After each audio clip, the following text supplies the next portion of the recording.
चांपा के निकट कोरबा रोड में 13 सितंबर 2020 को ग्राम सिवनी के दो युवक मिट्टी तेल डिपो में हाथ चलती मशीन से बोरिंग खुदाई का कार्य कर रहे थे, जिसमें ग्राम सिवनी के धनेश्वर बेरट तथा देव बरेट कार्य के दौरान 32 केवी हाई वोल्टेज करंट के चपेट में आने से दोनों मजदूर गंभीर रूप से घायल हो गए थे, जिससे प्राथमिक उपचार के बाद दोनों युवकों को रायपुर रेफर कर दिया गया था, जहां लगातार 20 दिनों से जिंदगी और मौत से संघर्ष करने के बाद देव बरोट की मृत्यु हो गई, तो वहीं दूसरे मजदूर युवक यानी कि धनेश्वर बरोट की हालत गंभीर है। छत्तीसगढ़ राज्य के विधानसभा अध्यक्ष का क्षेत्र होने के उपरांत भी शासन प्रशासन तथा मजदूरों को काम लगाने वालों की तरफ से उक्त दोनों परिवारों को आज तक फूटी कोड़ी की मदद नहीं मिली है।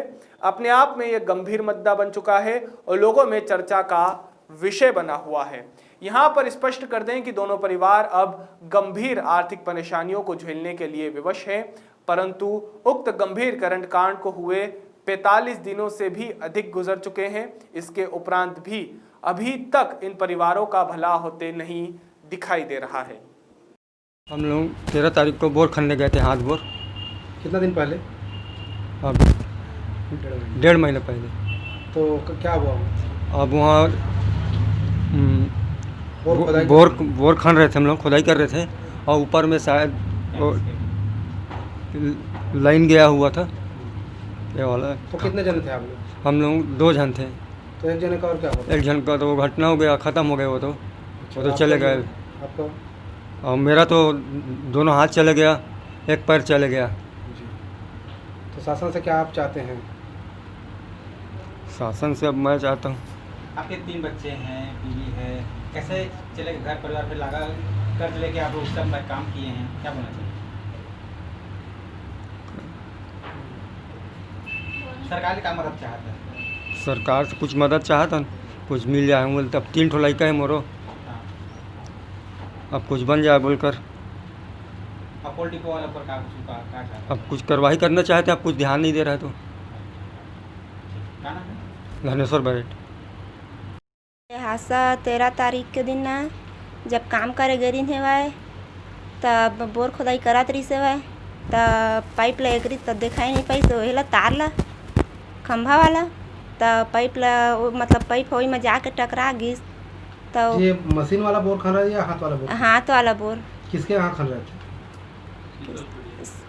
शीतल के एरिया के। ये मिट्टी तेल डिपो? हाँ, ये वही का घटना है? हाँ वही। तो हादसे के बाद फिर क्या हुआ? हादसे के बाद ओला लेकिन वहाँ मतलब हॉस्पिटल। अच्छा, तो हॉस्पिटल में कहाँ यही इलाज हो गया या बाहर जाना पड़ा? बाहर जायल पड़ी। तो ये इलाज पाने जो है क्या मिट्टी तेल डिपो वाले कराए हैं, आप अपना स्वयं के पैसे से कराए हैं? वो 1 रुपया नहीं लगा है, मिट्टी तेल डिपो वाले हैं, हमन खुद कराए हैं। तो फिर जैसे ये तो काफ़ी पैसा लगा होगा? हाँ, बहुत पैसा लगी से। तो फिर पैसा फिर आप कहाँ पाए फिर? का अब छोटे से घर है, अभी लग गिरवी हुआ रखे हमन, अब इतनी होती कर्जा वर्जा लेके ना दे कराए हमन। तो ये घटना जो है लगभग कितना दिन हो गया होगा? अब करीबन 1.5 महीना तक हो गए। तो यहाँ जैसे स्थायी नागरिक यहाँ पर ग्राम पंचायत है, हाँ। यहाँ कुछ सहयोग मिला? नहीं मिले है। और कोई सहयोग का कोई आश्वासन और सहयोग ग्राम पंचायत स्तर से किसी व्यक्ति के द्वारा आश्वासन दिया गया है सहयोग के लिए? हाँ, एक व्यक्ति है वो चूड़ामणि, हाँ वही है। जब सुनी से ना तो यह थोड़ा का ना बेकरीन है कि सहयोग के नाम से। हाँ, तो सहयोग किए हैं या मिलने वाला है ऐसा कुछ? नहीं, अभी तो मिला है नहीं है। हाँ, सहयोग हाँ शासन दिए है वह। अब तो जी इसमें आप क्या चाहते हैं, किस तरह का कार्रवाई चाहते हैं, क्या सहयोग चाहते हैं? शासन से कुछ चाहते हैं पैसा? हाँ, अब 3 छोटे लड़का हावे, अब देख लिया हम मन तो चाहत हन, अब कैसे करबो? ओकर ऊपर कार्रवाई होना चाहिए। हाँ, कार्रवाई होना चाहिए ओकर ऊपर। अब कछु एकरत नहीं है, अब कैसे करबो? आप सब लड़का रिपोर्ट करे नहीं करे? रिपोर्ट तो नहीं करे हन अभी कर रहा हो? हाँ। आप मान के का नाम? मोर शशि बरेट। हाथ और एक पैर जो है कट गया है और इसको शासन की तरफ से न ही आपकी राजनीतिक जो पार्टी है अभी सत्ताधारी कहीं कुछ सहयोग की उम्मीद और किरण दिखाई नहीं दे रहे हैं। तो इसमें आप क्या बोलना चाहेंगे, क्योंकि आप ग्राम के एक भी नागरिक हैं, पूर्व सरपंच भी रह चुके हैं। ये दुखद घटना जब मेरे संज्ञान में आया, मैं तत्काल क्षेत्र के विधायक सम्माननीय चरणदास महंत जी को अवगत कराया फ़ोन के माध्यम से, जो हमारे आज छत्तीसगढ़ के स्पीकर हैं। उन्होंने बहुत ही संवेदनशीलता से तत्पर होकर तत्काल इनका आधार कार्ड और बैंक का पासबुक तुरंत व्हाट्सएप करने को बोले। मैं इनसे लेकर व्हाट्सएप किया हूँ और बहुत जल्दी इनको उनके तरफ से जो भी राहत की राशि मिलेगी इनके खाते में आ जाएगी। जिस अभी अब कहा जाए 1.5 माह हो गया है, अभी तक राहत की जो है राशि किसी भी प्रकार से कहीं भी प्राप्त नहीं हुआ है।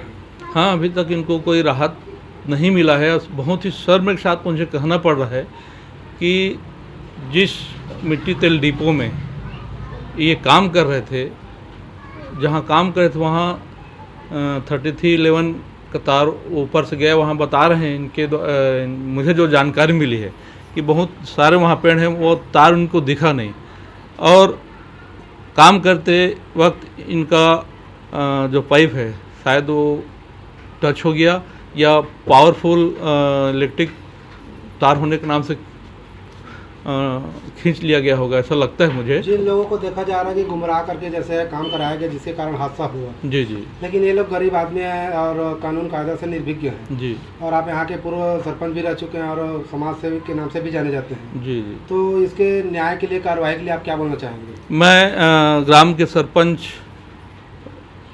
पति चंद्र कुमार राठौर जिसको इनके माध्यम से अवगत कराया, उन्होंने आश्वासन दिया है कि मैं कोल डिपो वालों को बुलाऊंगा और कुछ सहयोग कराऊंगा।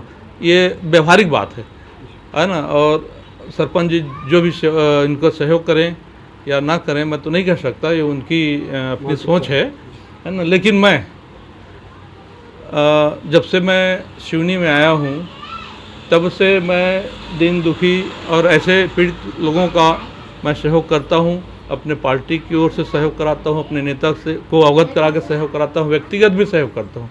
और मैं आज इस संकल्प के साथ कि इनका जो तकलीफ़ है, मैं तो शायद हजारों एक्सीडेंट या कई अन्य घटनाओं को देखा हूँ, लेकिन ऐसा घटना मैं पहली बार देख रहा हूँ कि एक गरीब लड़का जिसका 2 हाथ 1 पैर कट गया, उनके छोटे छोटे 3 बच्चे हैं।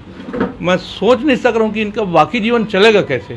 तो मैं आज संकल्प लेके जा रहा हूँ यहाँ से कि हर संभव इनके बाकी जीवन में मैं सहयोग करूँगा और हर माध्यम से इनको सहयोग दिलाऊँगा, ये मैंने सोच रखा है।